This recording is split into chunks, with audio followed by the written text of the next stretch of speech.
a nickname cast upon the brick-surfaced Indianapolis Motor Speedway shortly after its opening. The Speedway's surface and the cars that race upon it have evolved greatly over 100 years.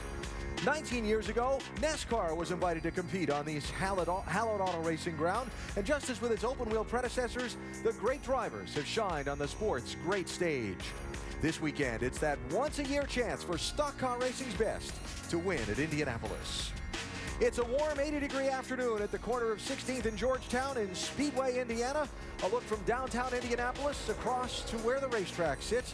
And ESPN welcomes you to our coverage of the NASCAR Sprint Cup Series as we hit high gear with pole qualifying at the Indianapolis Motor Speedway. The cars being lined up along the pit road as they make their way from NASCAR inspection. The drivers who are scheduled to run are beginning to make their way out from the motorhomes and haulers and down through Gasoline Alley out toward the pit lane. Some facing the task of just trying to make the field for Sunday's race, and others hoping to put themselves in position to win by earning pole position for the start. Indeed, the big drivers have shined on this biggest of auto racing stages. When you look at the past NASCAR winners here at Indianapolis, you find the names of a lot of NASCAR champions included in there. Jeff Gordon, the four-time champ with 4 wins. Five-time champ Jimmy Johnson with 3 Indy victories. Champion Dale Jarrett, a 2-time Brickyard winner. And of course, Tony Stewart, a 2-time champion and a 2-time winner at this racetrack. Let's talk with the man who heads that list of Indy NASCAR winners. Mike Massaro is with Jeff Gordon. And Jeff Gordon looking to add to his legacy this weekend. And Jeff, as you know, a win here in Indianapolis is always special.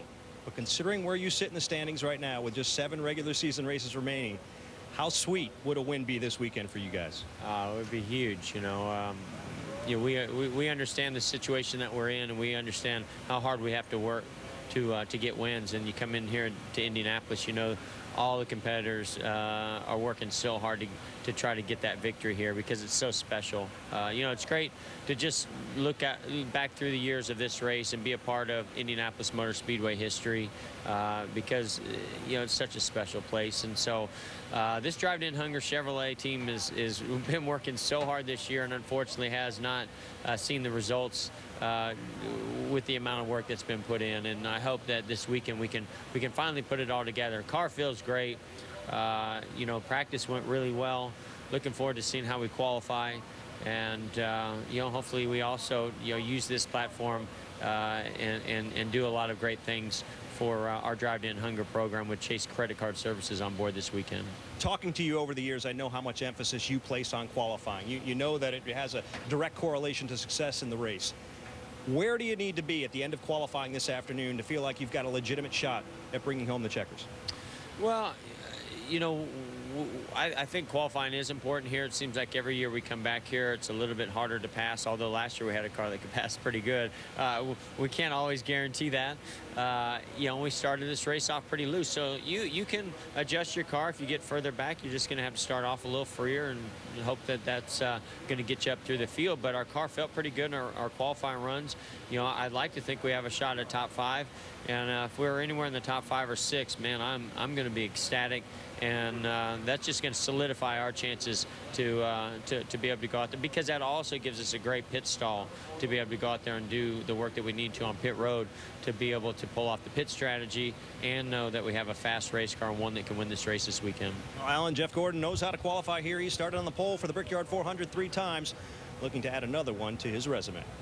We will see Jeff out on the Brickyard in just a little while. Of course, the Brickyard nickname at this racetrack for the paving bricks that were initially used to surface the racetrack, gradually replaced over the years, where now just 1 yard of those bricks remains. At the finish line of this racetrack, where a certain driver and his team started a tradition after winning this race, going out to that yard of bricks and putting a big old kiss on it. I believe that was our Dale Jarrett, 2-time Brickyard winner, his crew chief then Todd Parrott, and our champion crew chief of this race in 1995, Andy Petrie here. Pull out the old 1 to 10 scale, 10 being the hardest. A qualifying lap for a driver here now is what? You need a larger scale. I'm going to go about 11 and a half. I really can't emphasize enough how difficult this is. You know, most of the oval tracks that these drivers go to and qualify, even though they may be a little higher speed, you have 4 corners. Here you have 4 distinct corners, so you have more opportunities to make that slight mistake. And here we're only talking about a few inches in one of those corners, especially in the apex of each of these 4 corners. If you miss it by a little bit, it's going to hurt your exit speed. Once you hurt that, you're going to start losing 1/10 of a second, and you can never relax until you're coming down this front straightaway to see the flag. And there's a lot at stake. I mean, qualifying here, we heard Jeff Gordon talk about track position. It's so important here at this track, probably the most of anywhere we go. You can have the fastest car, and if you don't get a good lap, if your driver messes up just a little bit, you can find yourself so far back that you can't get there by the end of the day. So it really is important, and pit selection is also at the top of the list of people that are the drivers that want to do well here. There are more entries here than there are spots in the field, so there'll be some bumping. And for the drivers not locked in who have to qualify on time, this will be a nerve-wracking couple of hours as well. You'll want to be in the field at Indianapolis. After NASCAR Sprint Cup Series qualifying is wrapped up, we go right into our coverage of the inaugural NASCAR Nationwide Series race here at Indianapolis Motor Speedway. That starts next here on ESPN. And then following that, we go right to NHRA Sonoma Nationals qualifying. That is tonight at 7 Eastern here on ESPN. Tomorrow, the Brickyard 400 telecast presented by Golden Corral starts at noon Eastern time on ESPN with NASCAR Countdown. And we wrap up the motorsports weekend with the NHRA Sonoma Nationals finals at 7 Eastern tomorrow on ESPN2. Talking about that NASCAR Nationwide Series race, Casey Kane just won the pole position for that race. Having the photos snapped in victory lane. Now he's going to go jump into his Sprint Cup car, see if he can make it 2 for 2 today.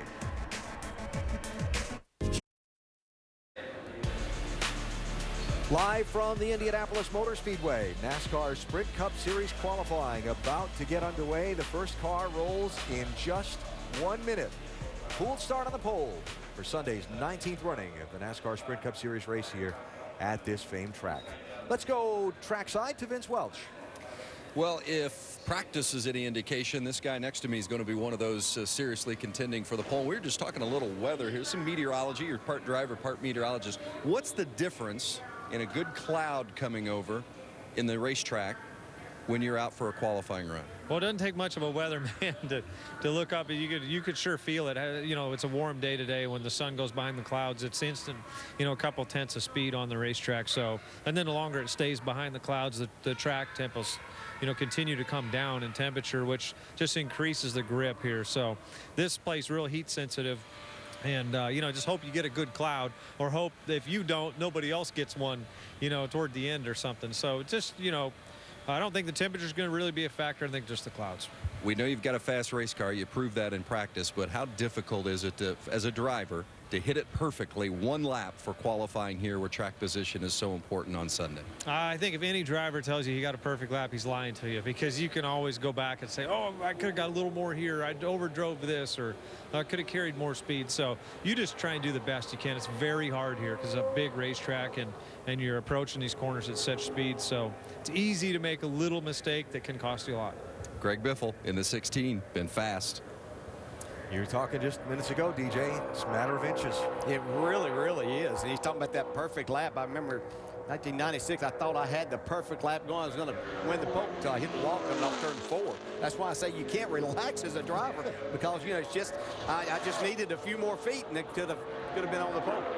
Critical spot on the track here at this moment on everyone's qualifying lap. We watch Stephen Light come off of turn 4 to the green. And your warm-up lap, when you're only really going to get the 1 lap that counts, has got to be right. Yeah, you might not have to hustle down the back straightaway into 3, even though you kind of want to get things warmed up. But you better be on it once you exit turn 3, going over to 4. That's where you really have to carry some speed. Yeah, and I'm going to be watching this track. You see the sun on this end. Definitely going to affect the grip, and that's what Biffle said. You can't control that as a team or a driver, but boy, you sure do track it. I'll tell you watch that thing, and you hope that you get that cloud. A little bit of housekeeping here. The order of qualifying was determined by the inverse of speeds from the first practice session today that happened at 8:30 Eastern time this morning. Stephen Light, one of 3 drivers entered who have never run at the Indianapolis Motor Speedway, looking to make his first start in this race. And there are more drivers here than there are spots in the field. the top 35 in owner points coming in are guaranteed a spot in the race. That leaves 11 teams to compete for 8 spots in the field. Stephen, one of those that must make the race on time. He definitely picks it up from his fastest lap. So I think they benefited probably from the Nationwide Series qualifying just ending. So cars that have been on the track, it's not like it's been sitting here heating up. It's only been about 10 minutes. It's going to just take the one lap. I think that's what we'll see the majority of these teams do, taping off as much as they can to get that aero advantage that they can get by taping more off. But obviously it'll heat up too much. You're trying to make 5 miles. Actually a little more than that by the warm-up lap. Take that second lap. You know the first lap really didn't go well. So Stephen Light at 177.347 mile-an-hour average speed is the first driver to be in and done. Now, it's only been 90 minutes since Sprint Cup Series final practice wrapped up, 100 minutes, actually, since the practice wrapped up. And so a lot of these teams have really had to jam on swapping their cars over to qualifying trim, getting them through NASCAR technical inspection, and out here to the qualifying line. You can see a couple of holes in the line there. Those are cars that haven't made their way through tech yet and gotten out onto the qualifying grid. Mike Massaro is on pit road for us as well. Mike? And Joey Logano posting one of the fastest speeds in final practice. Obviously, the car felt pretty good to you in that final practice. What do you expect you have here for qualifying? We'll see. You guys did a good job adjusting our car from the first practice to the second practice, so we're going out so early. And I think our Dollar General car is pretty good in qualifying trim. I feel like we need a little bit of work in race trim. So we'll see what happens. We're, like I said, we're making progress on it. So as long as we keep doing that, we'll be there by the time the race starts. We've heard so many times that if you're good in Pocono, you're usually pretty good here in Indianapolis. You went to Victory Lane in Pocono earlier in the year. How much confidence does that give you this weekend? Yeah, it helps. Anytime you go win a race and then going to a racetrack that's similar to the one you won at, it gives you a little extra confidence. But we'll see. Like I said, we had to work hard on it today. It didn't come easy, so we're going to get there. We'll be just fine. Joey Logano. Alan? Just finished qualifying 6th for this afternoon's NASCAR Nationwide Series inaugural event here at the Brickyard. Green flag for Reed Sorensen. Again, one of the drivers that must make this field on his time. Well, he sure knows how to do it. You can see him straight down the right side of the car. Reed has been on the pole here before. Got his first pole of his career here.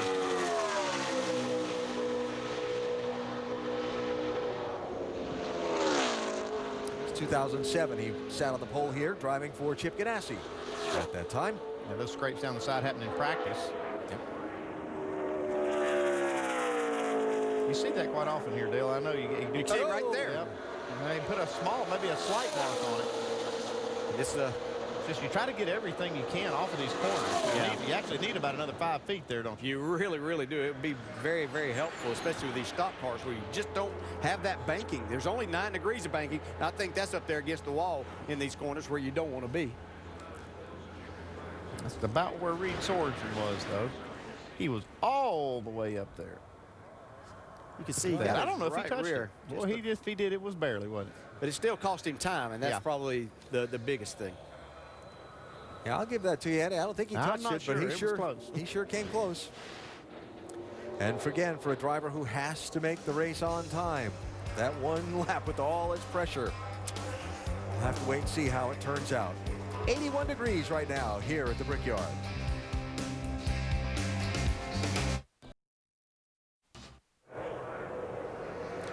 Back live at the Indianapolis Motor Speedway with NASCAR Sprint Cup Series qualifying. Third driver to run was J.J. Yaley, driving the 10 car this week after the team he was driving for and Tom Baldwin's racing team formed a technical alliance. Yaley's second fastest of the 3 that have gone.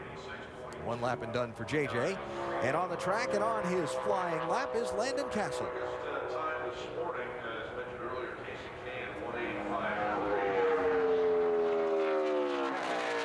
Those engines scream at the end of the straightaways here, don't they? They have turned a lot of RPMs. They sure are. See the car bouncing getting into the corner there. Hey, you do everything you can to keep these cars. The platform is level. Pretty tight all the way through there, Doug. as consistent as possible, and sometimes you do that with shocks, and it makes the ride rough. Even though the track's very smooth, any little thing, they run such stiff shocks that it will make the car bounce.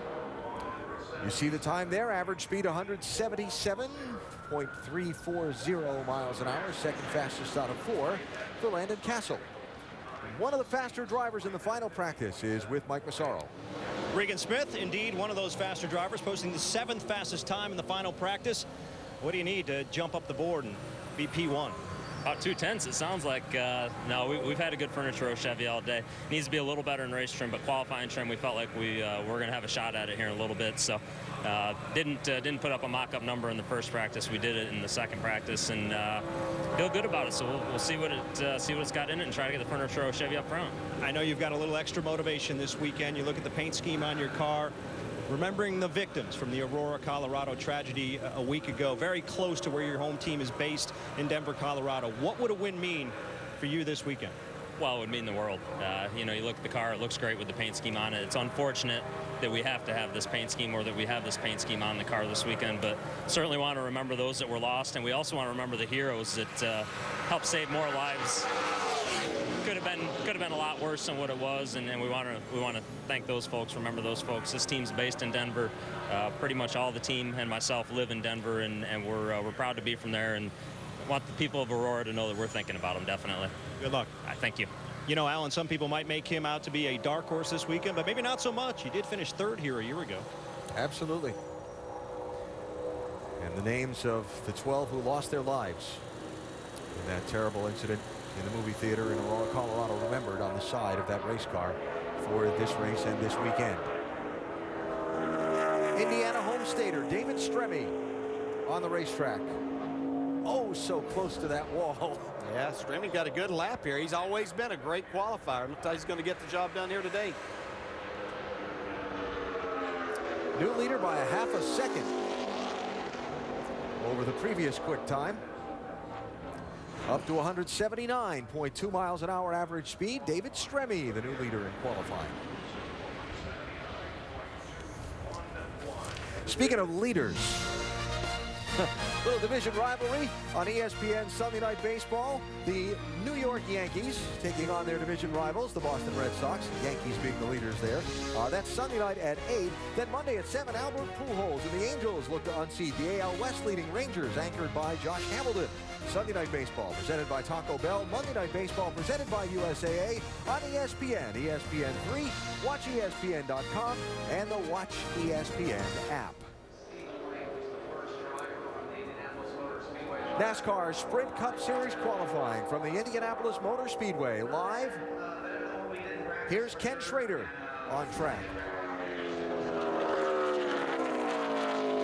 Kenny, he ran all the races, about the first 9 in a row he ran here. He was obviously here for the first one in '94. Drove my car here in '99 and '98 and '99. Actually '97 also. And the green flag for Kenny. He is locked into the race. Just trying to get as good a starting spot as he possibly can. I think they worked a lot because of that on race type setup. One of the teams is Frank Stoddard's team, former winning crew chief in the NASCAR Sprint Cup Series. You talked to Tom Baldwin a minute ago. Frank Stoddard, guys trying to take advantage of the economic slowdown and the smaller fields in the Sprint Cup Series to start operations of their own. They're not starting and parking. They're coming out here to run races and compete and build something that as times get better, they can attract more sponsorship and move closer and closer and closer to the front of the pack. Now, I spent some time with Frank last week. He was talking about the struggles that it is for a team like this. And we don't have just a few people, but they're making it. They're making it work. Yep.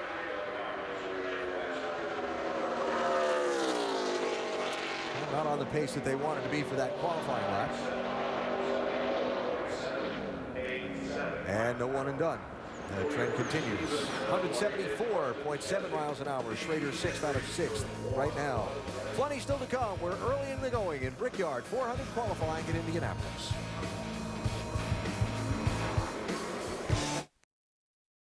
the drivers here at the Indianapolis Motor Speedway hoping they're the one kissing the bricks at the end of 400 miles on Sunday. Some today in qualifying, hoping they're just fast enough to get into the field for tomorrow's race. Mike Bliss, one of those, ran 5th fastest out of the 7 that have gone so far.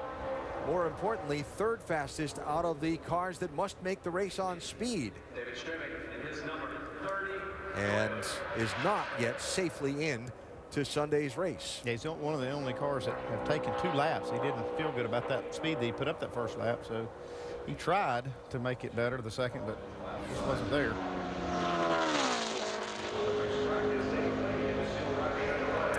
Here comes Dave Blaney.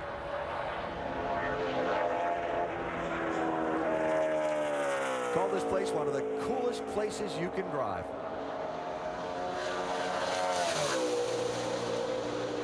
Yeah, besides just all the history of the racetrack, just the track and how unique it is in itself makes it such a challenge for a driver. You just really appreciate the opportunity to try to negotiate it.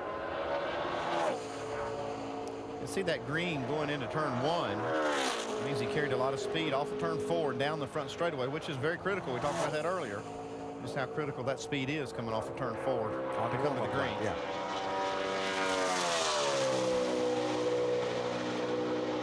While we're watching, Dave just mentioned that David Stremme has locked into the field. Current leader in qualifying. He has locked himself in on time, so Stremme will race on Sunday.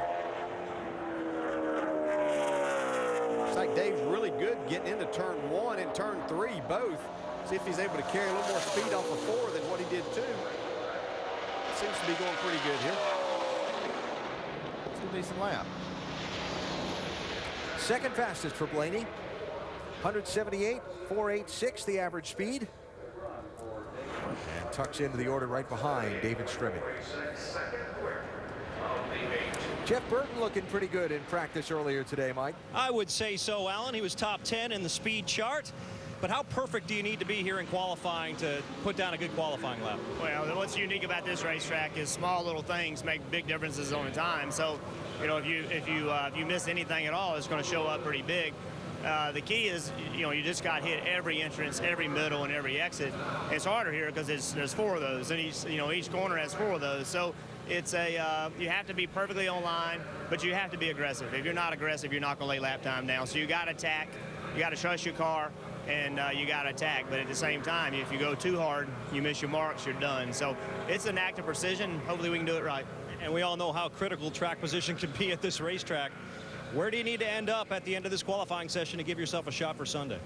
Well, we didn't quite have the speed that we needed to, you know, against the Hendrick guys and a couple others, you know, just looked faster than we were. We got a car where it was drove pretty well, and but we needed a little bit of speed. So the better we can qualify, the better it's going to help. The average cars get helped more by qualifying better than the good cars. The good cars will find their way to the front. The average cars really need that track. All right, Jeff, go show us how it's done. I'm sorry, I couldn't hear you. Go show us how it's done. I know you got some speed in that car. I'm going to try.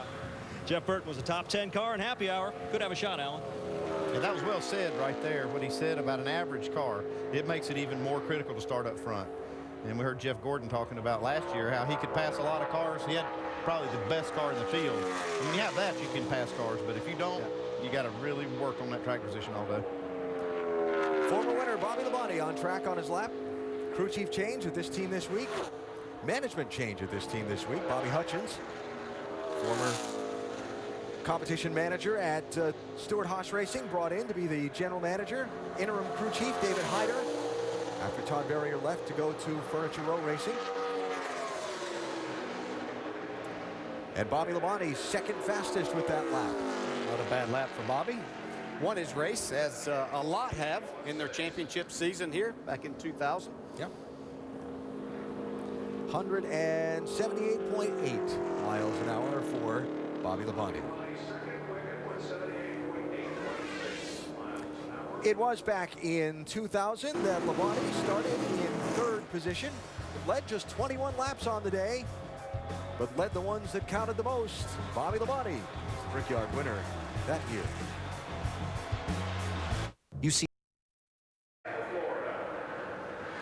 the crowded grid on the right, the fast front straightaway on the left of the Indianapolis Motor Speedway, as NASCAR Sprint Cup Series qualifying continues to set the starting field for tomorrow's 400-mile race. Travis Kvapil, latest driver to finish his run, the Wisconsin native, third quickest overall at 178.5 miles an hour. Third out of 10 that have gone so far. David Stremme still atop the leaderboard. There's a little cloud cover over the speedway a little bit ago. You see that end of the racetrack, turns 3 and 4 with a little bit of overcast over it. This front stretch that was in the shade a bit ago is now in the bright sunshine. Check the tracker out. He's got a great lap going. Aric Almirola. It's his first attempt here at Indy. He set on the pole at Charlotte earlier in the year. New leader. It's a great lap.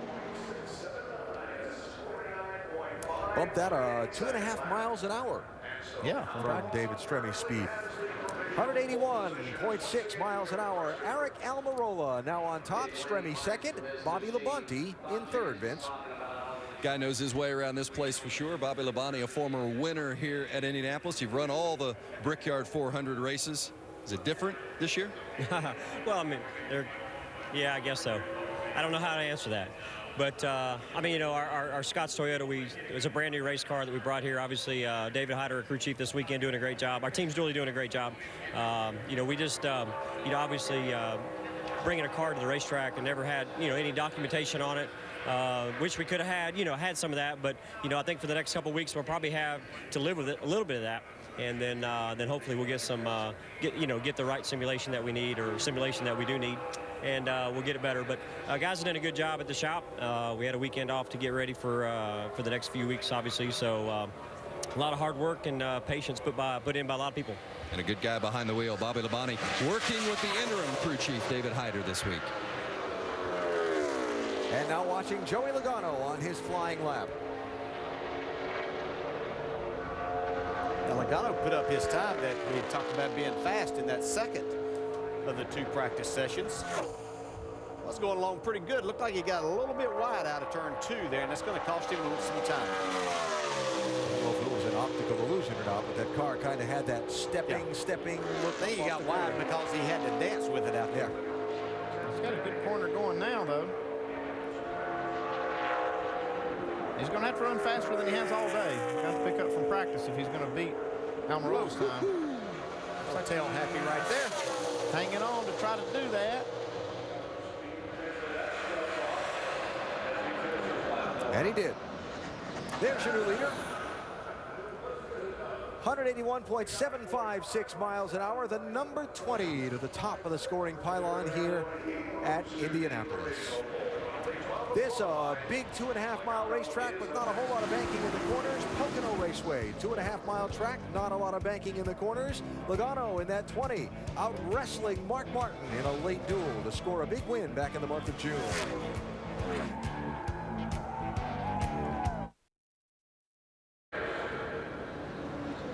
Back live, Indianapolis Motor Speedway. Scott Riggs just finishing his qualifying laps in the 23 car.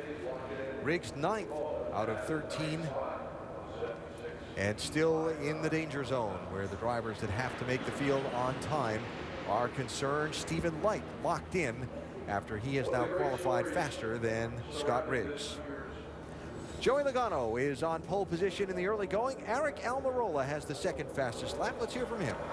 Eric's never raced here at all, so they spent all of practice in race trim. How difficult did that make then to make a bonsai qualifying run? Very. You know, we only made one qualifying run at the end of the second practice there. We spent a lot of time in race trim just trying to get me laps. So this place is tough. For my first time here, it's exciting to come here with all the history and everything here at Indianapolis Motor Speedway, and I'm tickled to death to run our Eckridge Ford Fusion here, but I've struggled just trying to get up to speed and trying to tell Mike Ford what I need to be able to go faster. So all the guys on his 43 team done a good job this weekend, and I think that's going to be decent. I really do. I compared to the 20, I think he was pretty good in happy hour. So compared to him, I think we'll be close, which is all I can ask for. I think in race trim we were close. We needed to be a little bit better, so we'll have to go lean on some of our teammates to see what we can do to be better for tomorrow. AB. Vince, thanks. Here is Regan Smith.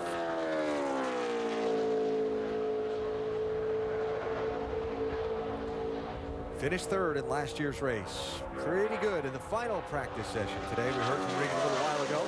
That's when they did their practice qualifying run. The qualifying order set by the first practice session today.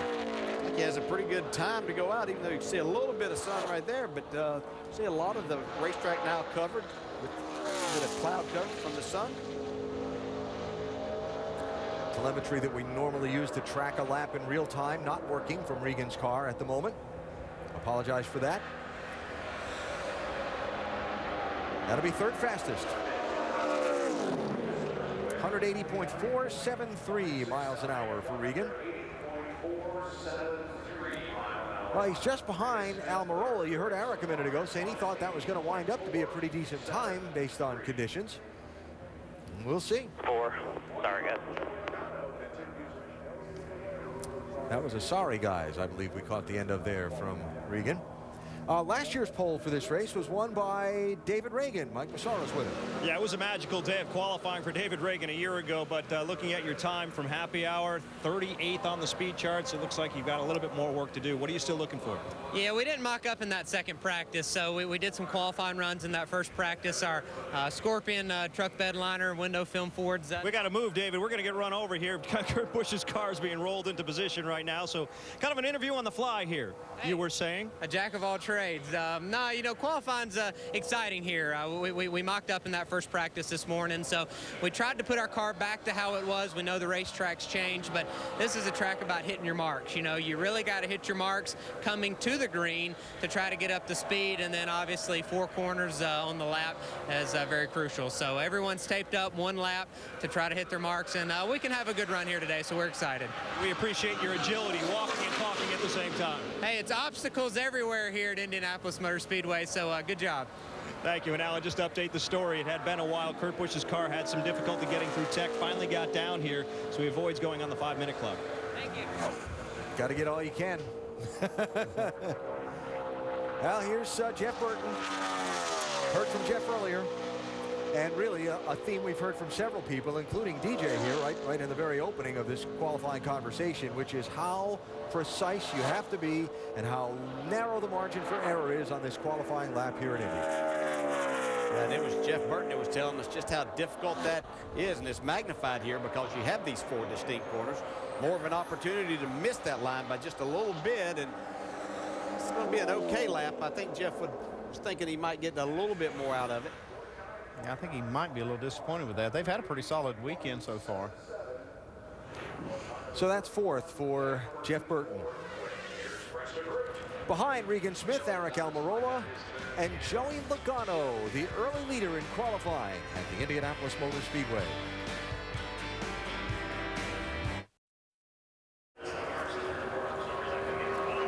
Back live at Indianapolis, coasting onto the pit lane after just completing a qualifying run that was good enough to lock him in to Sunday's race is Mike Skinner.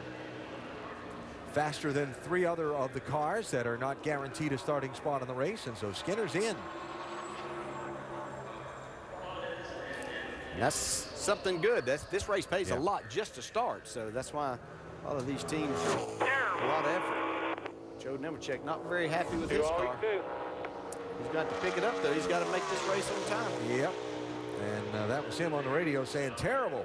He knows how much this team needs this start. Like you said, it does pay about $133,000 to start the race. That's a lot of money for a team like Joe. This time right here is not even going to be close to getting him yet. He's going to have to go after this second lap somehow. A lot of the people that we've seen run a second lap, I say a lot, there's only been 2 that have run a second lap. And they've been about a half a second slower on the second lap. So Joe already 16th out of 17 on the first lap, and you see the graph looking worse on the second lap. They didn't even give it a chance there. He's only missed 1 of these. He just said something about a front tire. Did he say flat front tire, or it feels like it's got a flat front tire? I think he's just scooting the front tires too much to make a good lap. Yeah. All right, so does not look like Joe Nemechek is going to be here on Sunday. Breathing organism, and I think every single driver who's ever competed here would agree with that. Scott Speed is getting ready to go out. He's got to make the race on time. Mike? That's true. I want to talk to Scott, though, a little bit about his experience here. There aren't many drivers who have the same experience he has. He's driven in 3 Brickyard 400s, but also 2 Formula One races here at the Brickyard. How does the atmosphere for the NASCAR weekend compare to the F1 weekend? Well, it's a lot different, but mostly what's actually different is I can specifically remember when I'd come back here to Indy for the F1 race, this was like the 1 week of the year that I was back in America. So, like, just seeing all the fast food places and, like, Abercrombie and Finch, like, just all the things that, you know, you see every day in America that you don't have in Europe. That's really what I actually remember more than the crowd of people. I mean, it was obviously, you know, really packed here for the Formula One race, but just my perception of America was so different than it is now. Now I'm back used to everything, so that's the biggest difference. Best of luck. I know you got to get it done on speed today. What's on your mind going into this thing? We were pretty solid in practice. Just need to be, just not be a hero. Just be smart and get it in. I think he's easily got the speed to do it. So hope we get a cloud. That'll help out too. There are lots of clouds, Allen. There's a little bit of a sideways slide there from Kurt Busch coming off that first corner. Looked to be a rather controlled slide from this vantage point there. Yeah, still caught speed, though. You can see on the tracker there where he lost it. Now it's starting to come back a little bit. He can hit this end of the track better. It's so tempting as you get to this short chute to really want to try to stay in the throttle as long as you can. Right here, you're going to this short chute into turn 4. You want to stay in the gas, carry it as far as you can, but sometimes that creates a real issue on the exit of the corner for you, and you just lose more time than you would ever make up.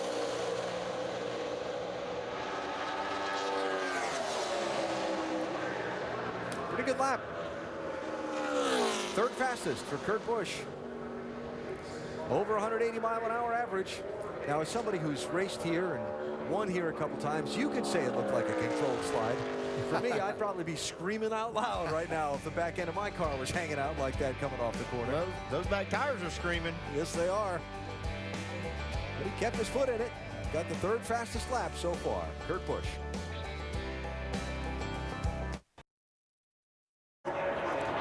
Last year's pole winner at Indianapolis, David Reagan, has just finished his lap on the clock. He is going to be 10th fastest out of 19 drivers that have run so far.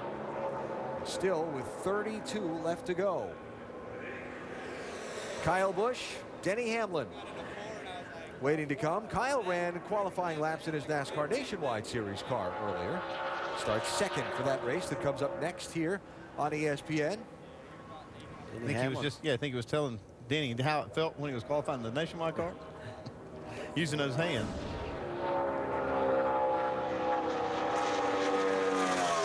Maybe comparing notes because Denny starts 4th in the Nationwide Series race this afternoon. Josh Wise has to make the race on time in the 26 car. And while we watch him, we check in with Vince Welch.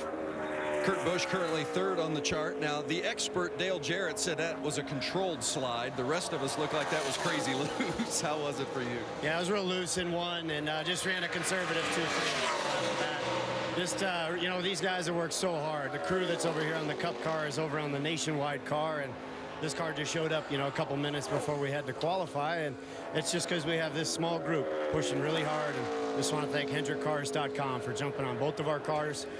Today will be a great race in the Nationwide, and we'll be better for tomorrow in this car. Just too loose. Both of my runs today, just too loose in qualifying, and you can't chance it when you only have limited cars. He's going to keep digging. Kurt Busch, AB. Kurt still in 3rd position on the board. Josh Wise has locked himself in to Sunday's race in that 26 car. Joe Nemechek on the bubble. Joey Logano still fastest, and doing all the interviews that go with it.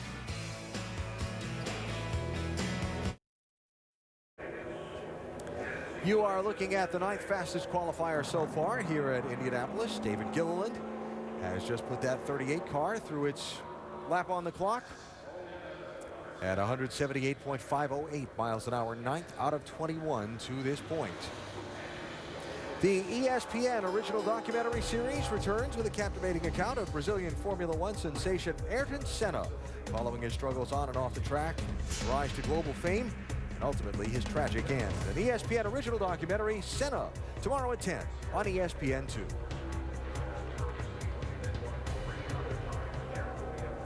Well, let the bumping begin.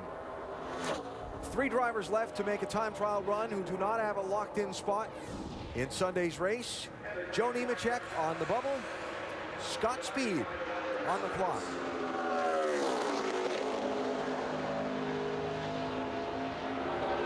Heard Scott say a while ago that he thought that the car had plenty of speed. It wasn't, I don't think that he was going to be that conservative, but he certainly thought that if he just went out and made a solid lap, he would be solidly in the field.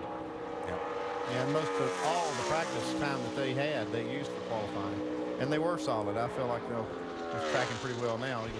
So you shouldn't have any trouble making the field. There's a lot of time, though, and it can get away from you here in a hurry if you're not careful. Nemechek ran a 51.38. Obviously, Scott not going to be on pole position, but well tracking to be in the field. And indeed is. Joe Nemechek is bumped. Scott Speed locked in to Sunday's race. Saw Denny Hamlin talking to Kyle Busch on pit road a minute ago. Let's hear from Denny, Mike.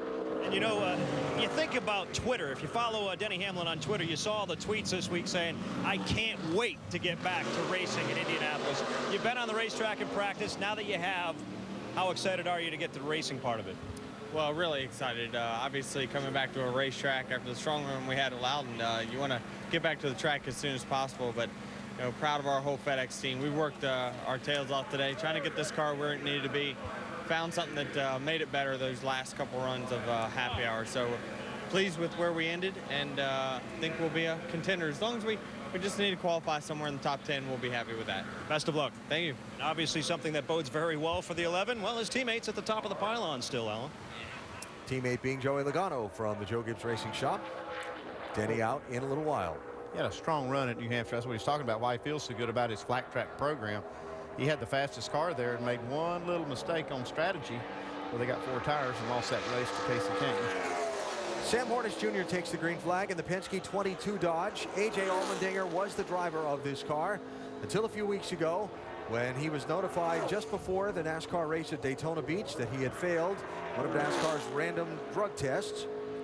He requested that the B sample of his test, per the procedures of the program, be tested. That test was done this past week.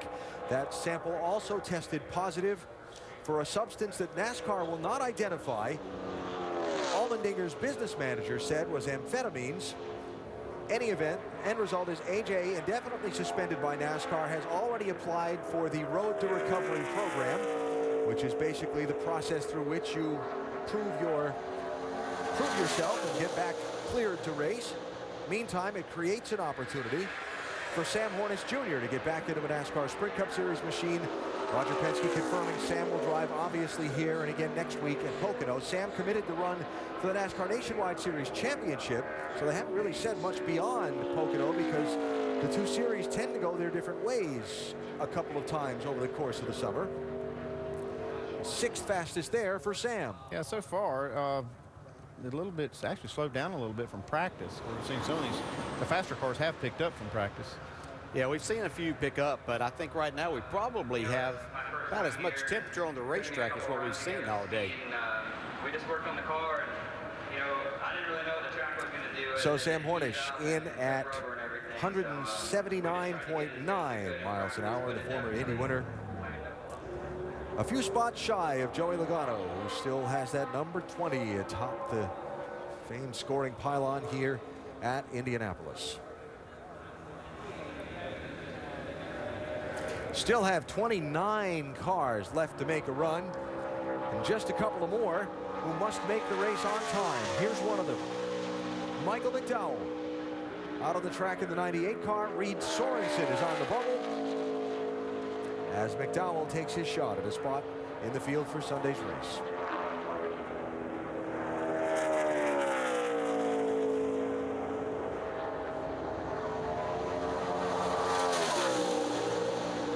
That crucial run off turn 4 on the get up and go lap, and now the green flag for McDowell. Hey, McDowell does a good job when it comes to qualifying. He's had to make all these races on speed. He's made 17 starts and only 1 D&Q at Darlington. That's pretty impressive, really. Woo. Man, he got it all there. used it all up.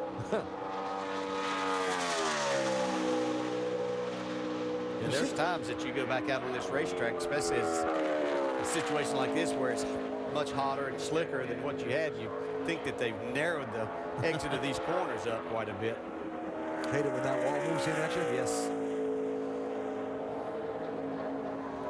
He's going to be solidly in the race, though. Yep. Tracking 12th quickest overall. And that's what it'll be. Sorensen is bumped. McDowell locked in to Sunday's race.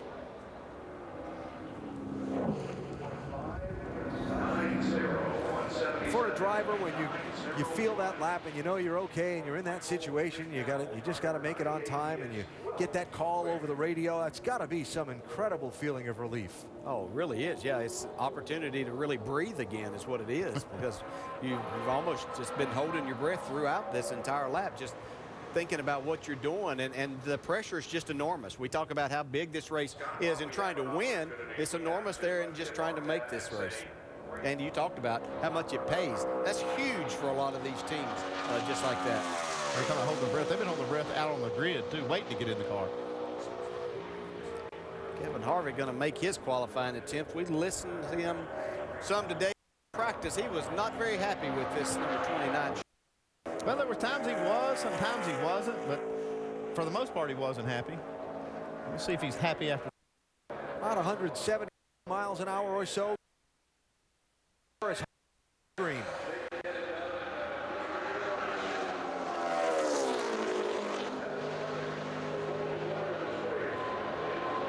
Former pole sitter for this race. He started on the pole. Not on the pole this year.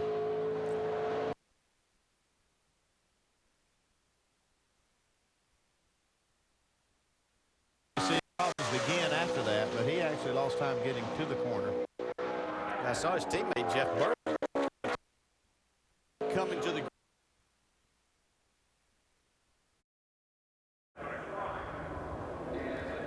We continue with NASCAR Sprint Cup Series qualifying from the Indianapolis Motor Speedway. Marcos Ambrose coming at you, headed back to the pit lane after running the 8th fastest lap of the session. 180.072 miles an hour for Marcos. On the track now, winner of this race a couple of years ago, Jamie McMurray. And while McMurray comes back around to set his time, Tony Stewart waits to go out and make his run, Mike. And he's buckling in now, and perhaps no track has secured his legacy more than the Indianapolis Motor Speedway. Every win here is sweet for you. I think you got it in you this week? If practice is any indication, it's not looking very good, but you know, the good thing is I got Steve Addington and all these guys in this Office Depot Mobile One team, and they'll keep working on this Chevy. We'll see what we got for qualifying here. We only did 2 runs real early this morning, and so I'm not sure what we're going to have here for qualifying, but it's looking like it's going to be a really long day tomorrow. But we got the good thing is we got all night after qualifying here to think about it, and I know one thing, Steve Addington will be up long after I go to sleep tonight. He'll still be working on it, so it's nice having a team that works that hard. Good luck today. Thanks, bud. Tony Stewart is our in-race reporter this weekend. If you got a question for Smoke, go on ESPN.com. Key phrase, in-race reporter. Alan? Mike, thanks. See Tony out on the track in just a little bit. As you see him buckling in, Clint Boyer is on the speedway now. Jamie McMurray 7th fastest on his lap. Like Smoke just a second, that's kind of the same attitude he was taking into the chase last year before he won 5 of the 10 races. So yeah, we'll not put too much into what he's talking about there. Checking out Clint Boyer's run-up speed.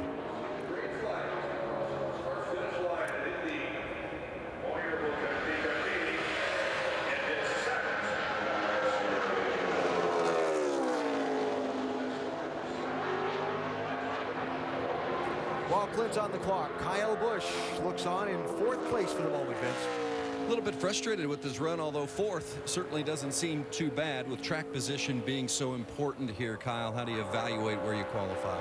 I mean, it's going to be about where you end up, not where you're at right now. So 4th, maybe 15th, who knows? But then he laid down a heck of a lap there. I thought a 70 would be okay compared to Joey's 50, but a 20 is going to be pretty far, going to push us pretty far back. So You know, Eminem's Camry's been good since we unloaded. We definitely have some speed in race trim, I feel like. So it's just a matter of trying to qualify up front, and this will probably be our best start here in a long time. But all in all, you know, we'll just take what we get today. Clouds mean a whole big difference. Just track temperature and all that stuff. With what we've got right now, we'll just plug away at it, keep working.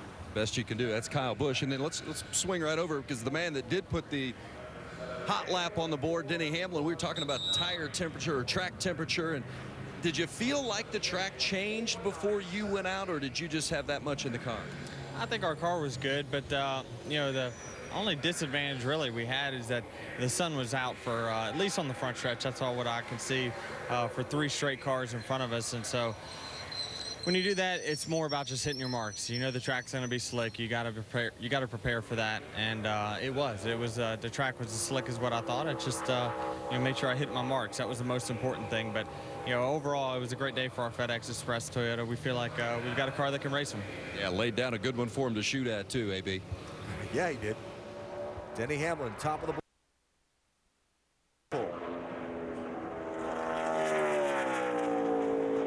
Talked to Biff a little while ago. He was watching the sky. It's funny because, yeah, this place is so big, there's not a cloud that's going to shade the whole speedway.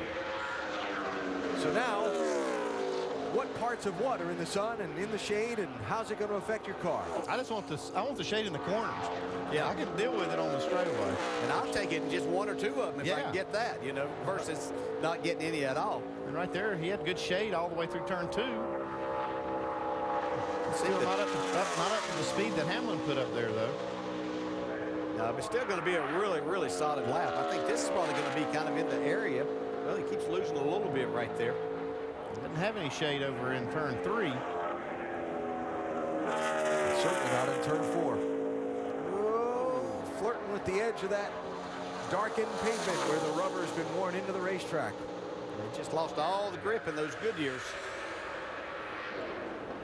That's 4th fastest. And that tells you what kind of a number Denny Hamlin put up. Yeah, that 20 is pretty strong in this condition. That's a 57, 49.578.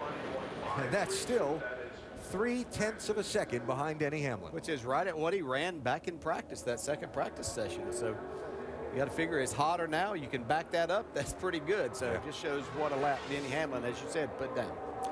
18 cars still to go, though, between Denny Hamlin and celebrating a pole position. Remind you that when our qualifying is done, it's right into NASCAR Countdown and the inaugural NASCAR Nationwide Series race here at the Indianapolis Motor Speedway. Casey Kane and Kyle Busch on the front row. Ty Dillon and Denny Hamlin in row 2. That's next, followed by the NHRA Sonoma Nationals. The qualifying session tonight at 7 Eastern here on ESPN. On Sunday, it's the Brickyard 400 telecast presented by Golden Corral. Our coverage starts at noon Eastern time on ESPN. And we wrap up the motorsports weekend with the NHRA Sonoma Nationals tomorrow at 7 Eastern on ESPN2. The line of cars waiting to go make their qualifying run on this tough 2.5-mile track. Juan Pablo Montoya, so good in this race in recent years, but looking like he was struggling in practice earlier today. Looking like in the second practice. Yes. It just looked like they were having a difficult time getting the speed out of the car that they were running, although he's got a pretty solid lap going here right now. Yep. He's just really so good at this track. I know he had a good car those couple of years, and he just does an excellent job.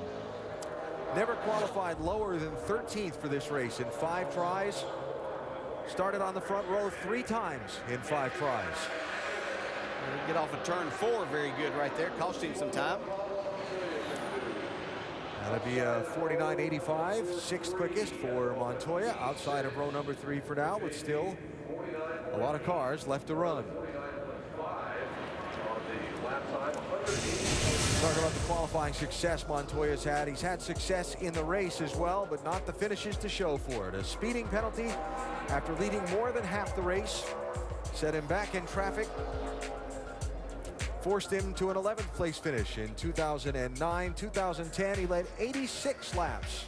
Again, more than half the race. Wound up crashing hard in the late laps and finished in 32nd place. The former winner of the Indianapolis 500. We'll see where they are in race trim on Sunday afternoon. Here is Tony Stewart.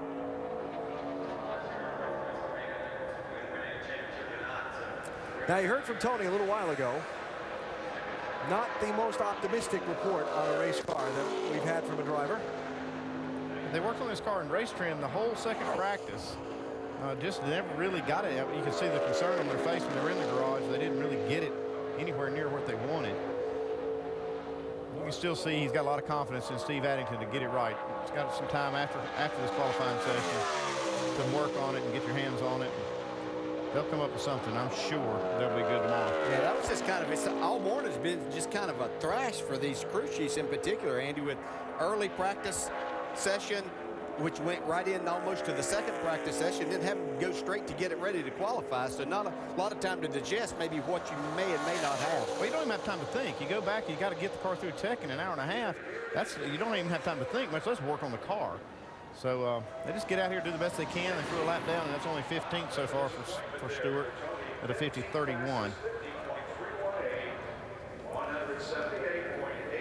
Last year, Tony started 24th. Had an early penalty, hit the commitment cone, had to go back to 33rd, and came back to finish 6th. So it might be another one of those dig hard days for Tony Stewart here on Sunday. Ryan Newman waiting to go, Mike. Yeah, and his teammate has just completed his lap. You saw Tony just put his numbers on the board. What are you expecting to do? They say the track's hotter. Cars are going just about as quick, so it's all about just getting everything you can. Our Quicken Loans Chevrolet was pretty good. We were 10th in second practice, and it's time to prove what we have right now. We'll see what we can do. You're an Indiana native. What's this place mean to you?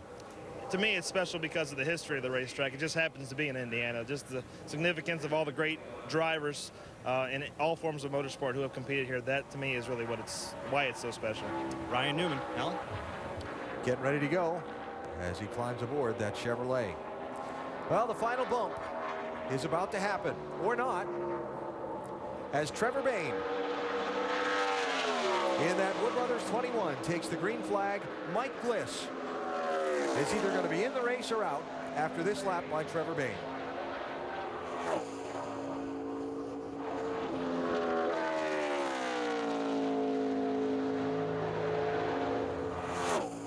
I just love listening to these engines scream at the end of these straightaways here at Indy. They're so long. The sound just echoes down these straightaways into the grandstand, and they just have a very unique sound. Trevor tracking well ahead of Mike Bliss, who's in the 30th position. Yeah, just make it through turn 4 here. Tracking ahead a lot more than Mike Bliss. Yeah, a good lap. Very solid. 10th fastest for Trevor Bayne. Mike Bliss is bumped from the field for Sunday's race. That's a nice lap. Trevor Bayne in 10th. Juan Pablo Montoya showing 6th right now, Vince. He's had some highlights here. He's led the most laps. He's been on the pole here, but you just said, boy, it's been a tough year. Do you have the kind of piece here this weekend that can maybe jumpstart things? I'll tell you, we had a better piece here than we had all year, but no, we're not there yet. We've been working with the team really hard. You know, Target shape it's been okay. You know, this week we just seem to be able to balance the car. We're either really tight or really loose, and it's been like that every week. So, you know, we're looking at it. We're making a lot of changes as a team, and we're gonna get there. It's been a rough road. We'll see if it smooths out a little bit tomorrow. Vince, thanks. Carl Edwards on track now. In the news in the last couple of weeks as we see his get up to speed lap. Edwards and this team in the news because after the last race at New Hampshire a couple of weeks ago, longtime crew chief Bob Osborne, with whom he's won 18 races, citing concerns about his health, stepped down as crew chief of this 99 car to another role within the Roush Fenway Racing organization. Chad Norris was appointed the new crew chief for Carl, and they worked together for the first time in a stretch of 7 races where they need to win to try and get into the chase for the NASCAR Sprint Cup. Well, we're sitting there at 11th. They got quite a few points up to the 10th spot, but it was time for something to be done. Yeah, even though they tied, as you talked about, and we've documented many times with Tony Stewart, number of points at the end of last year, they have not won since Las Vegas of 2011. And if they're going to get in the chase, they're going to have to win more than one. They're going to have to win at least 2 races. He's got a great lap going here. Tracking second fastest as he comes to the stripe.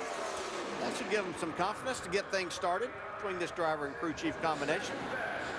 Nice lap.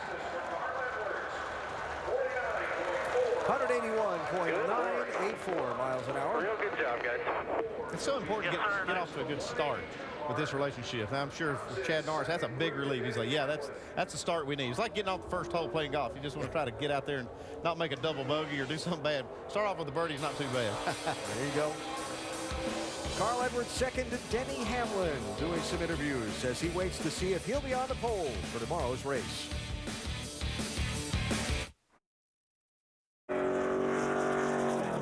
Down to the final 10 cars in Brickyard 400 qualifying. From the Indianapolis Motor Speedway, Martin Truex Jr. just finished his lap. 11th fastest out of 36. Just over 180.4 miles an hour for the New Jersey native.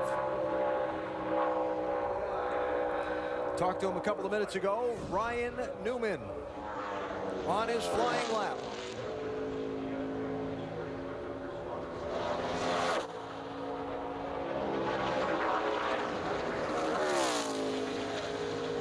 Ryan talked about how special this place was to him, not because he's from Indiana, but just because of the history, and loves that. Victory here would mean a lot more than that to get that second win that could pretty much get him into the chase. That'll be 7 for Ryan, one of the drivers just outside the top 10 in points. The final 2 spots in the championship, remember, decided by wins for drivers between 11th and 20th in points. Ryan with 1 win so far this season. 7th fastest. 9 drivers to go, including Brad Keselowski left and Jimmy Johnson right.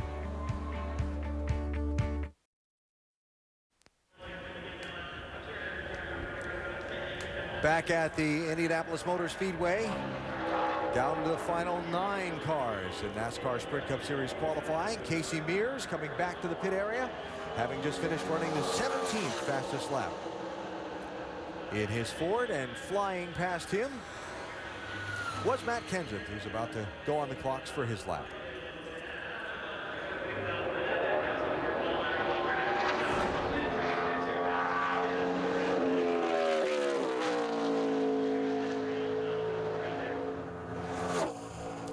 Matt Kenseth, current NASCAR Sprint Cup Series championship leader, guy who's come very close in this race before. A couple of second place finishes. Whoa, look out.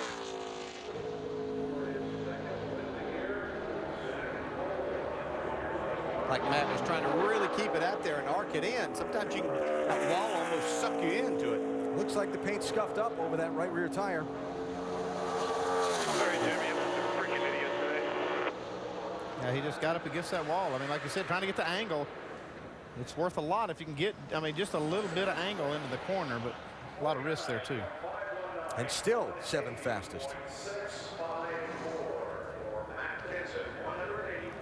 Saw Carl Edwards do it in practice. They just try to move that wall out there another inch.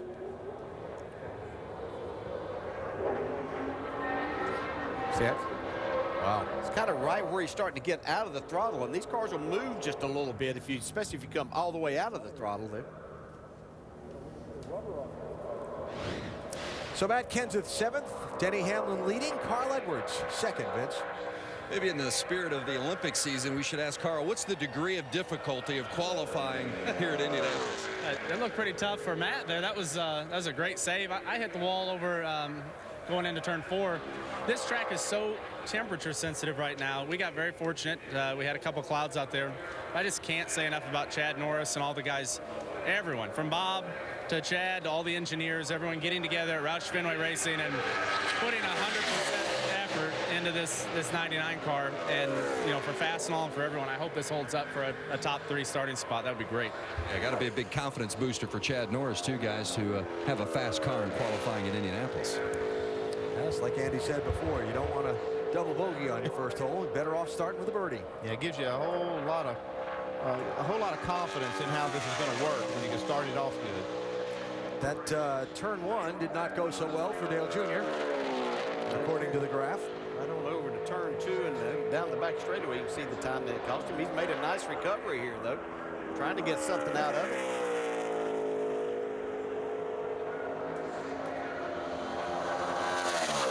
Now losing some ground.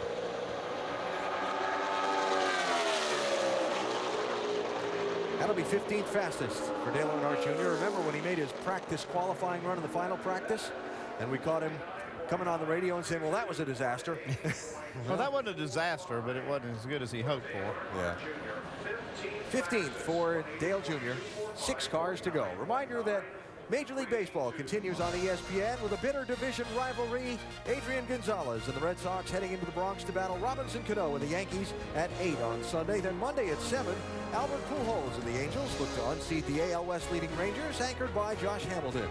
Sunday Night Baseball presented by Taco Bell, and Monday Night Baseball presented by USAA on ESPN, ESPN3, live on WatchESPN.com and the Watch ESPN app. It's a battle yet.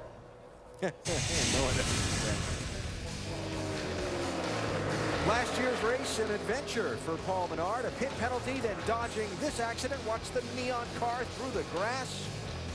And yet it set him on course to put a strategy in play that got them track position late.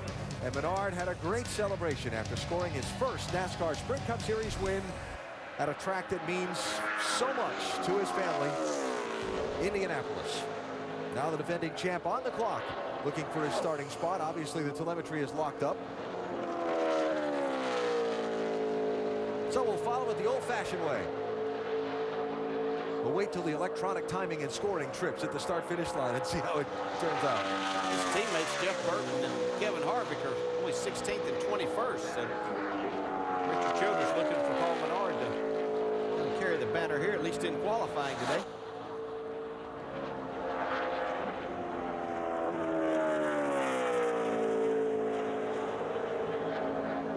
This car looks solid anyway. It is. See how that translates into speed now. Yeah, nice. 7th fastest for Paul Menard. 181.014 miles an hour for the Wisconsin native. He was further back on the grid than that when he won last year.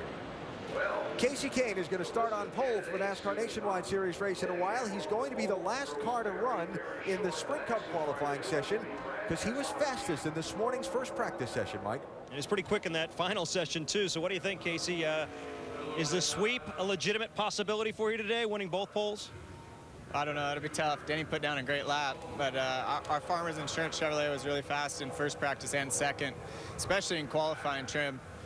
So we'll see what we can do. We'll hopefully look for a cloud, and this track's just so great to be a part. You know, to get to come here and qualify and race. I just always enjoy it. It's one of my favorite racetracks. So we've never won the pole in the Sprint Cup race, but we'll see how it goes today. Good luck. Thanks. Casey Kane. Now over to Vince. With Matt Kenseth, grazed the wall in practice and then got it again here in qualifying. You've got both ends of the track covered anyway. What happened there?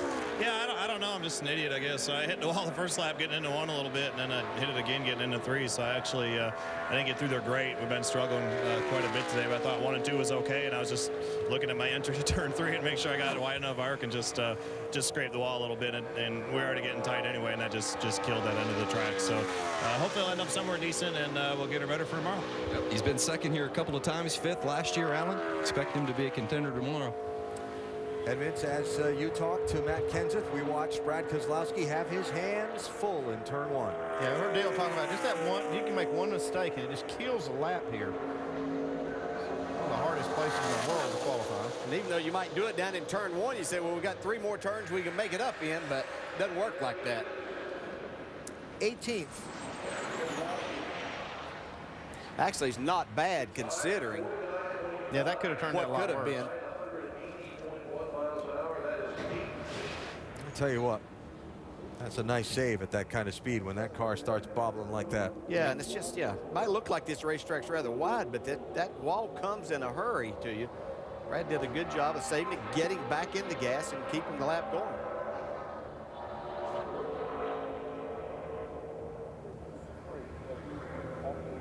He's not leaving a whole lot of room between that car and the wall. Probably needed every bit of the track to hang on to that one. So Keselowski, 18th, with 4 cars to go. Jimmy Johnson, 3-time winner of this race, one of them from pole position.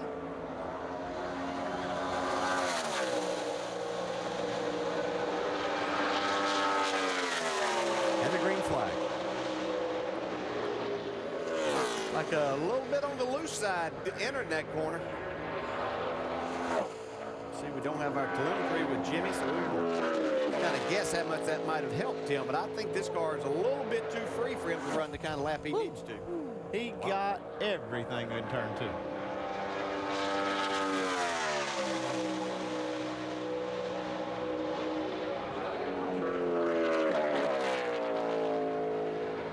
But didn't scratch the car. I was waiting to see the right side of the car. It looked like he'd gotten against the wall.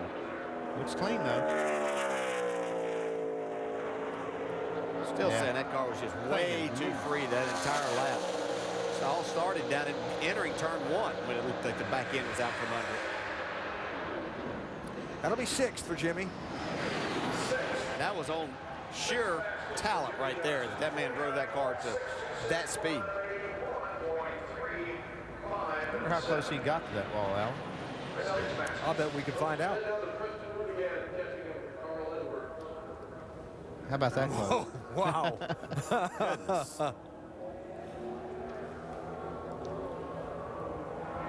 Another coat of paint, that'd have been a total loss. Yeah. So Jimmy's 6th, leaving us now 3 cars to go. Dale Earnhardt Jr. is standing 17th, Vince.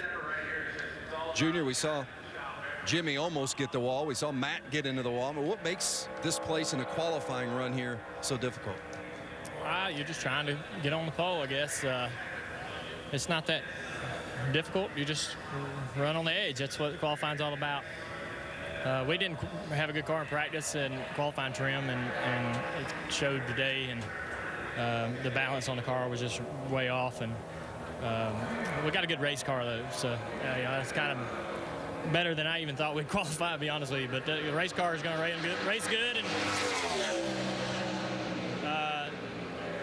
And for whatever reason, just put it in qualifying trim, we couldn't get any speed out of it. Thanks, Junior. Finding the silver lining in it, AB.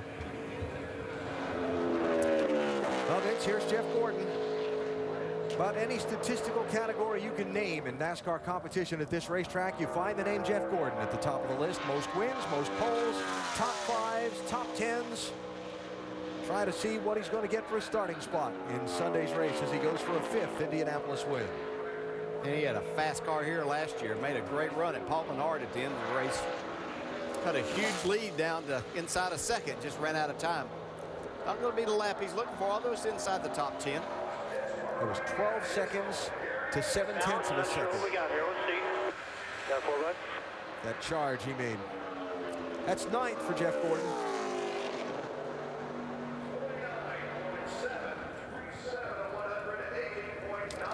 And it looks like Jeff is indeed going to be one and done. Well, it was the first race for NASCAR here at this track where Jeff Gordon drove into victory lane for the first time. Went back again in 1998, 2001 for number 3, and 2004 for a 4th time. Jeff Gordon, 4 times a victor here at the Indianapolis Motor Speedway. Of course, Jeff, born in California, moved to Pittsboro, Indiana, just outside of Indianapolis to begin racing because you could drive race cars under the age of 16 around here then, and his family moved here to allow Jeff to pursue a racing career. So they consider him a hometowner and a native son around here. I have told y'all that Jeff and I started driving cars in the same year, right? Yeah. 1977? Yeah. Yeah. He was 5 and I was 20, but we started at the same time. So Gordon, 9th fastest with 2 cars to go. Reminder that the ESPN original documentary series returns with a captivating account of Brazilian Formula One sensation Ayrton Senna, following his struggles on and off the track and his rise to global fame, and ultimately his tragic end. An ESPN original documentary, Senna, tomorrow at 10 on ESPN2. 2 drivers to go. Denny Hamlin on pole position. First Mark Martin, then Casey Kane to take a shot at it. I don't know if he was loose getting into one, but he lost a good bit of time looking at our tracker right there. Because he had good get up to speed, a good get up to speed lap, judging by the green at the start of the lap.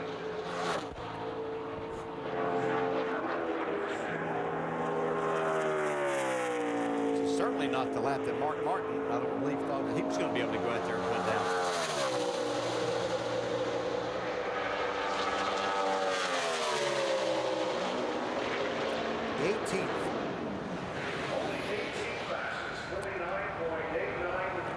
Well, that'll be disappointing.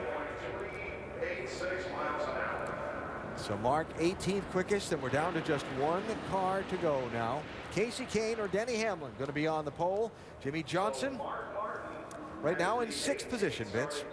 Well, we saw Jimmy with his hands full. How would you describe that qualifying run? That would be in the loose category. You know, I'm much better with a loose race car than a tight car. So made it around to 4, and then off of 4, I had my biggest moment, and finally got to a certain spot on the corner of the exit where I'm like, the heck with it. It's just, I got to go. And had a good slide off of there, but been very, very happy with my race car since we've unloaded. This Cobalt Tool Chevrolet is very fast, and I think we're going to have a really, really good day tomorrow. He's shooting for number 4 here at Indianapolis, AB. All right, Vince, so we're down to the last car. Denny Hamlin on pole position. Casey Kane, the last driver with a chance to take that spot away from him.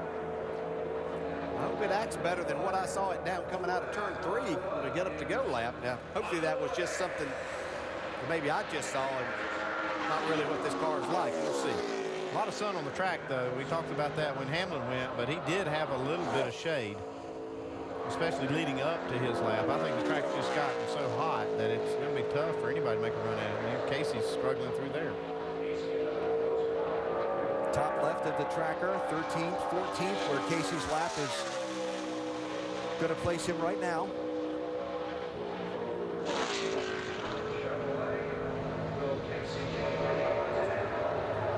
And not get any better.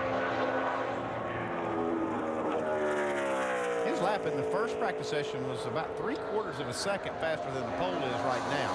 That shows you just how much track temp makes in speed at this track. It's really, really ridiculous how much that makes a difference. That'll be 15th for Casey Kane.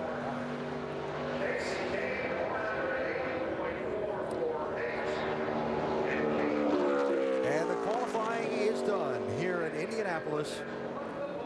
And Denny Hamlin is going to start on pole position for Sunday's 400-mile race, his first pole at Indianapolis in his 7th try at this racetrack.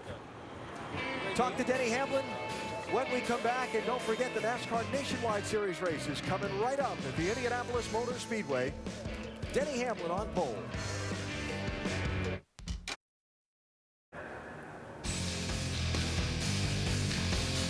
At the Indianapolis Motor Speedway, qualifying has just wrapped up for tomorrow's Brickyard 400. And in NASCAR terms, it was a beating. Denny Hamlin by better than 0.2 of a second over the second place car. And I know that doesn't sound like a lot, but again, in racing terms, Vince, Denny Hamlin put a whipping on him. Yeah, 0.2 of a second. That's flexing a little bit of muscle. What's it mean to be on the pole at the Indianapolis Motor Speedway? This is a great day for our FedEx team. We've been so close to this racetrack, and really, the stats don't show how good we've been at this track. And this is a great qualifying effort, obviously, but we feel like we got a great race car for tomorrow, and just proud to represent FedEx. We're going to give hopefully hundreds of thousands of FedEx employees something to cheer about on Sunday. Starting up front, get the pit selection that you want. Track position king here. How confident does that leave you as you go into the race? Very confident. I mean, usually when we qualify well, we race well. And, you know, we really, you know, Darren's really got this program heading in the right direction right now. I feel like anywhere from the mile program to the 2.5 mile, it looks like that we've got something we can win with every single week, and that's all I can ask for as a driver. How have you and Darren connected? It's been, I mean, it's, you know, father, son, brothers, you know, whatever it might be. It's just he's done a great job with this race team, and all my guys are just so pumped to come to the racetrack every single week. And when you had team morale like that, it's just been great to work with the guy, and just you know, we're just bringing better and better race cars to the racetrack. This has a lot to do with Joe Gibbs Racing's Fab Shop that's been working their tails off to give me great race cars. I got to thank them. TRD engine department, you got to have the whole package to qualify well, and we had it all today. Well done. Denny Hamlin on the pole at Indianapolis, Allen. A lot of energy in that voice. A lot of confidence there from Denny Hamlin. As qualifying is wrapped up, setting the starting field for Sunday's race, Joey Logano, third fastest. Yeah, you got to hand it to this team. They didn't have what they needed when they started today, but boy, they sure did finish up strong. So much in the news because of things that haven't gone his way so far this season. Carl Edwards is going to start on the front row. Yeah, what a start for Chad Norris and Carl Edwards right here. Going to start second in the Brickyard 400 tomorrow. But on pole position, the man we just talked about having all that confidence and all that energy in his voice. And why not after this qualifying run? Denny Hamlin will lead this field to the green flag on Sunday. I've always thought that this would be a place that Denny Hamlin should have an opportunity to win the race, as good as he is at Pocono and a lot of other tracks, but he is so smooth around this racetrack. Look for him to be up there all day to challenge to get to victory lane. A look at the starting lineup for the Brickyard 400 after the conclusion of this qualifying session. The top three we mentioned a minute ago: Hamlin, Edwards, and Logano. How about Eric Almirola? He was 11th to go out, and when you line them up to go out to qualify by the way they practice, he didn't practice that well and put up a great lap to get that 4th spot. Yep, last year's winner Paul Menard up there in the top 10 starting 8th. All kind of potential winners there. Greg Biffle, Jimmy Johnson, Kyle Busch, Jeff Gordon, even Matt Kenseth after the difficulties on his qualifying lap with a good run. Kurt Busch there with a solid effort back in the 13th spot. Yeah, Montoya struggled in practice but had a decent run qualifying, and Dale Earnhardt Jr. may not have the qualifying spot he wanted, but he has a good race car. Brad Keselowski had difficulties in turn 1 on his lap, so the Penske Dodgers will line up nose to tail on the outside of rows 11 and 12, not where they were hoping to be. Yeah, and probably the most surprised would be Tony Stewart. Yeah, our in the race reporter tomorrow going to have a lot of ground to make up from 28th. Those the first 30 starters. And deeper into the field, Clint Boyer. That'd be disappointing for them greatly. See other teams though, like Mike Skinner, glad to be in the field. Scott Riggs makes the race. And the three who did not qualify for the race were Mike Bliss, Reed Sorensen, and Joe Nemechek. Those three will not be in Sunday's Brickyard 400. So for Denny Hamlin, great track position to start tomorrow's race, and still another race yet to go today. He's going to change his mode a little bit and get ready for the NASCAR Nationwide Series competition this afternoon. A quick thought ahead now to the start of tomorrow's race.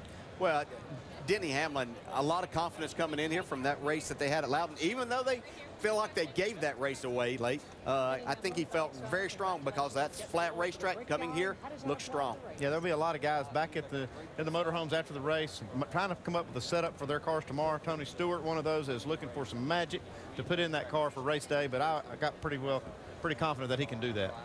Look forward to a great race here on Sunday. The weather forecast is much like today's. Warm weather. Not much of a threat of any kind of shower popping up. Conditions should be fabulous for the race. And, of course, it's such a hard-fought event and such a valuable prize to win. It will be a great day tomorrow here at Indianapolis for the Brickyard 400. And it's going to be a great day today for the NASCAR Nationwide Series in its inaugural race here at the Indianapolis Motor Speedway. We shift gears to the Nationwide side now and over to the ESPN pit studio. Here's Nicole Briscoe.